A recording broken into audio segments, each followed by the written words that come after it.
Alright, my correct people, now welcome back to Anointed Lady TV. I don't come your side with another ogbonge and legitimate informate wey I go like share give all of una.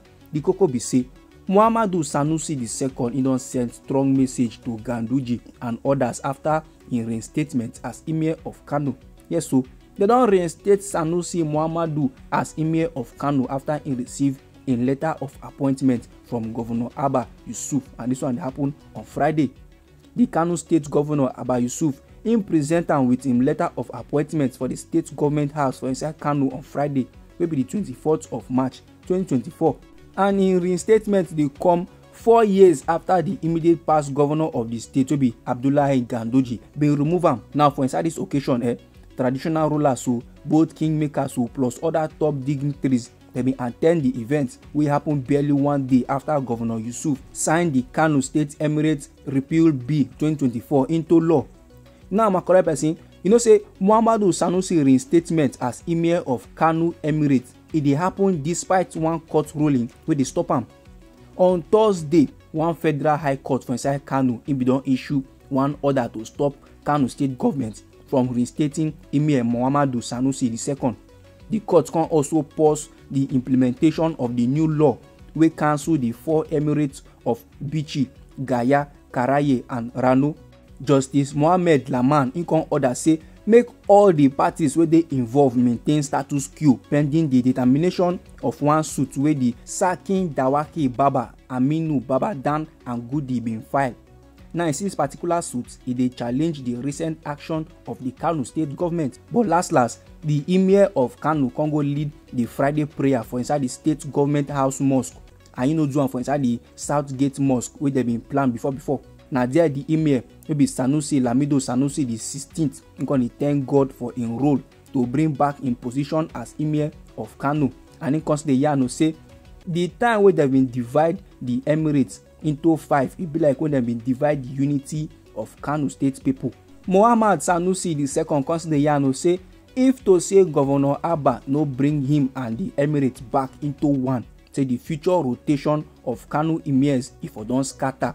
So him con dey give accolade to Governor Abba, say the man he get wisdom well and he get good will. And he still praise Governor Abba sake of say he don safeguard the history of Kanu state. And for those people wey been cast on one side as Emir of Kanu, those people wey been dispose of am, he say they no even dey worthy at all of in reply. This na how Sanusi Lamido Sanusi dey talk for his speech for inside the government house, my correct people. And no be small drama happen there o. During the reinstatement ceremony of Sanusi, Governor Yusuf con dey yarn say dem follow all the necessary rules in cancelling the state monarch law. Now for inside one speech wey he deliver as he dey hand over the letter give the new Emir, he said they don't dey fear anybody. He said the 2019 law wey see to the removal of Sanusi na case of victimization. He con narrate the events wey lead to the reinstallation of Emir. For those of my country people wey no know who Emir Muhammadu Sanusi II be, I will gladly let you know say Muhammadu Sanusi II him become the 14th Fulani Emir of Kanu on the 8th of June for inside the year 2014 when Rabiu Kwankwaso be governor of Kanu state, and then appoint am as Emir in less than 4 months after Goodluck Jonathan wey be the president at that time bin remove am as the governor of the Central Bank of Nigeria sake of say he accused the administration of Goodluck Jonathan of corruption just 5 years after they don make am CBN governor. Now similar scenario con go play out during in reign as Emir of Kanu under the administration of Ganduje. For inside the year 2017, Governor Ganduje and Sanusi II bin disagree sake of wetin he talk about how the state government bin take dey handle the state finances according to reports. Sanusi now been accused the government for mismanagement and corruption, particularly on state debt. The disagreement now between the two of them can escalate for inside the year 2019, wey make the Kanu state government can create 4 additional emirates, thereby reducing the powers of the emir. No be small matter of my correct people. Sanusi can challenge the creation of the emirates for court, as he con dey argue say e dey politically motivated and the governor in design am to weaken im position as emir. However, for inside the month of March for the year 2020, one Kanu State High Court in con rule say the Emirate Council the government create e dey very much legal. Then for inside the month of March for the same year, the Kanu state government can remove Sanusi from his position as Emir of Kanu sake of the accuse of insubordination and disrespect to the governor plus other officials. They constantly accuse him of corruption and they constantly carry out investigation. Sanusi can't deny the allegations and he can't challenge in removal for inside court, but in efforts we know they successful, e no bear fruit. They can't replace him with Aminu Ado Bayero, wey be the son of him predecessor Emir Ado Bayero, wey reign as Emir of Kanu from the year 1963 to the year 2014. Dem born Muhammadu Sanusi II for the month of July 31st for inside the year 1961, and he be the grandson of King Sanusi wey dem remove from the throne. He get degree for the field of design and economy and for the field of Islamic religion.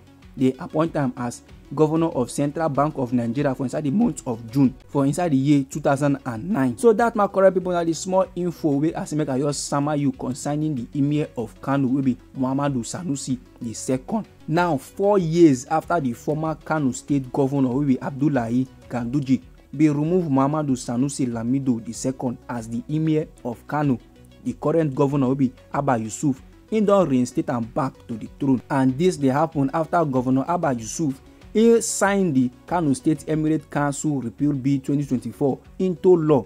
This new particular law, my correct person, it dey replace the Kanu State Emirate Council Law 2019 and it dissolve the Emirate Councils wey Governor Yusuf predecessor wey be Abdullahi Ganduje bin create. And Oga Ganduje he bin use this law to take split the Kanu Emirate into 5 for inside the month of December for the year 2019, and he can remove the 14th Emir of Kanu wey be Muhammadu Sanusi II on March 9, 2020. And the Emirates wey Ganduje administration bin create na Karaye, Bichi, Rano and Gaya in addition to Kanu.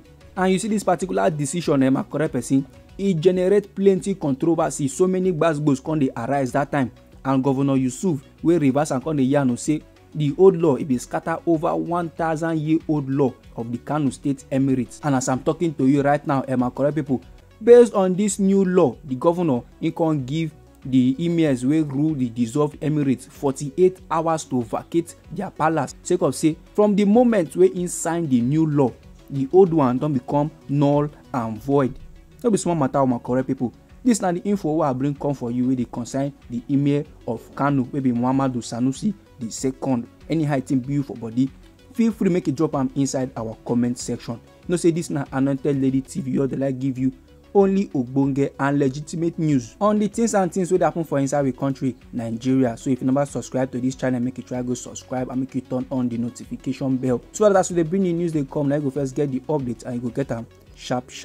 And make you try to share the news to your family and friends so that them too they go know wetin dey sup for inside we country Nigeria. I dey bring another update for you, my correct person. No go anywhere.